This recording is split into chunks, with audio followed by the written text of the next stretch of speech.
تقریباً 3000 سال قبل خداوند متعال نے ایک بار پھر اپنے صالح بندوں میں سے سلیمان ابن داؤد کو اپنا پیغمبر منتخب کیا تاکہ وہ بنی اسرائیل کو حق و اعتدال کی جانب دعوت دیں۔ پیغمبر خدا، قبائلی سرداروں نے یروشلم پر حملہ کر دیا ہے۔ یہ تمام حالات سلیمان کے پیدا کردہ ہے۔ تمہاری نجات کا حل جناب یزدان کے پاس ہے، نہ کہ پیغمبری کا جھوٹا دعویٰ کرنے والے کے پاس۔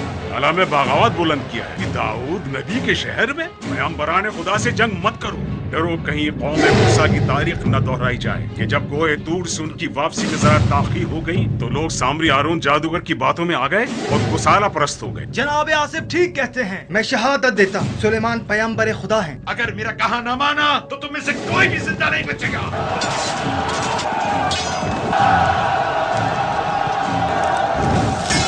پروردگارا، یہ لوگ آئے دن تیرے معجزات دیکھتے ہیں لیکن پھر بھی ایمان نہیں لاتے۔